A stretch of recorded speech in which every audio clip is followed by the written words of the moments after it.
If you're an artist, an underground artist looking to leverage NFTs and try to understand them to help you reach your audience and your supporters, and to also help monetize your art, you're going to want to check this out.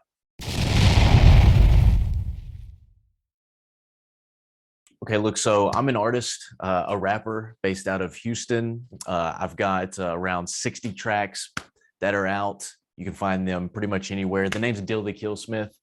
But more importantly, you came here because you want to hear my journey in NFTs. So it's been about 4 months in the making, and a little birdie came into my ear about 4 months ago and said, if you build them, they will come. And the little birdie was talking about NFTs. So it's taken me quite a little bit to get off the ground with my understanding of what NFTs are, and then how to create NFTs. And so I was able to finally do so last night. So I minted 4 NFTs.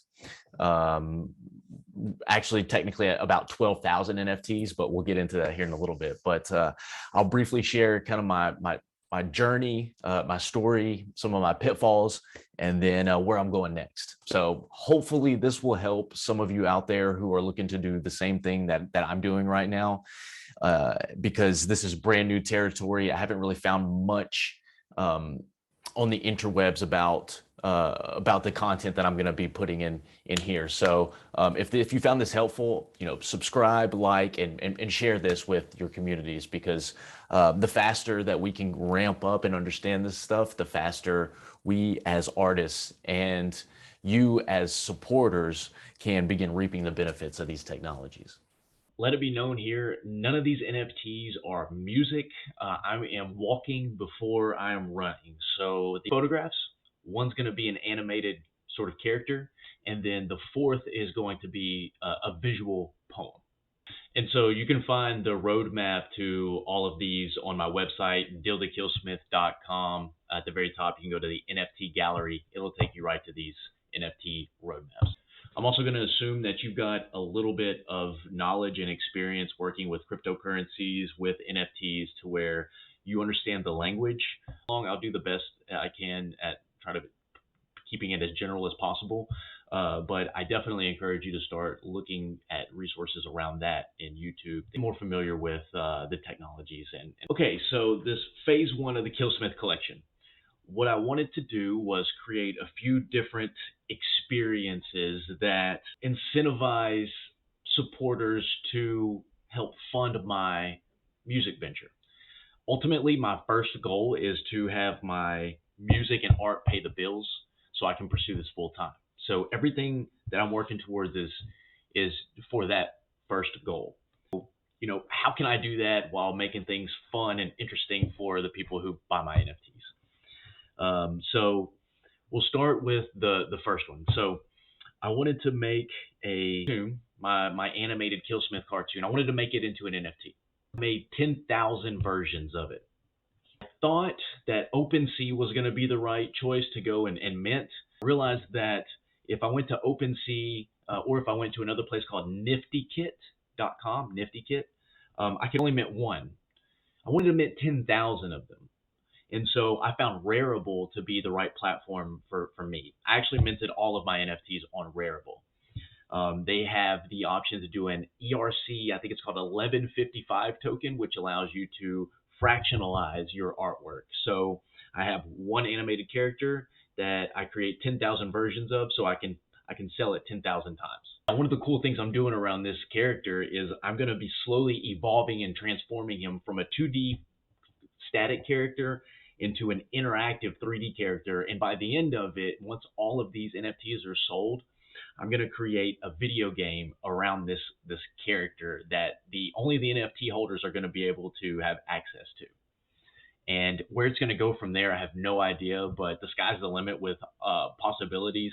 And the more that people buy these NFTs, the more it funds the project, and it funds the ability for me to be able to create more ideas. The second and third NFT that I released are photographs. So they're professional photographs that were taken of me. Did two different styles, two different flavors, if you will. One of them is called Street Deal, and one of them is called Sexy Deal. And so there's 1,000 of each, and there's also roadmaps for each one of those as far as incentives for holding this NFT. Now, one of the things I did here to kind of try something new, think outside the box, is I didn't actually put the photographs out publicly. So you don't get to see the photograph until you purchase it. So the last NFT is a visual poem. It's something different that I haven't really done yet as far as content goes, but it came out really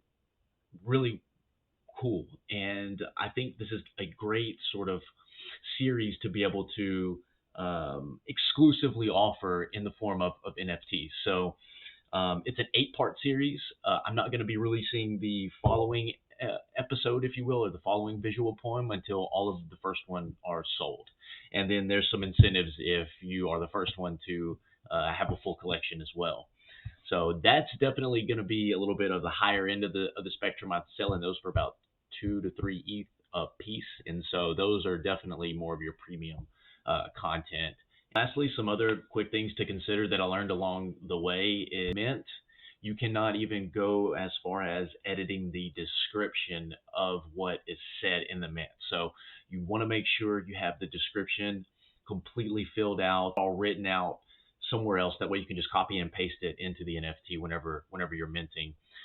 If you do have to remove an NFT from the marketplace, that costs money. Last night it was costing me anywhere between $25 to $40 just to remove an item from the marketplace because I had made some mistakes, some typos, or I forgot to put a correct link as far as unlockable content on the NFT. So there's certain things like that you want to consider. You also want to have a little bit of a of a bag of ether to play around with while you're doing this, because like I said last night, I made a couple of mistakes that were $25 to $30 mistakes. And so if you don't have around um, you it cost me about $400 completely to start my collection and to mint my NFTs last night. So you want to have a little bit of money in Ethereum to be able to make those moves without it stopping you, or without you getting like halfway there and being like, shit, I don't have any more ETH.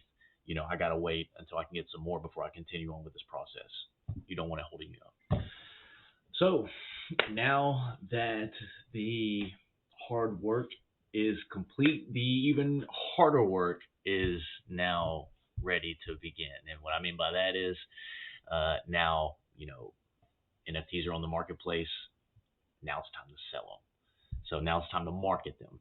And it also means driving them to your supporters and your listeners, and also giving them the tools and the capabilities to be able to access those if they maybe have no knowledge or experience with NFTs. So stay tuned. I'm planning on making and documenting my progress as I go along, so hopefully it'll help some of you guys out there. If you have any questions or anything like that, feel free to ask them. Happy to answer.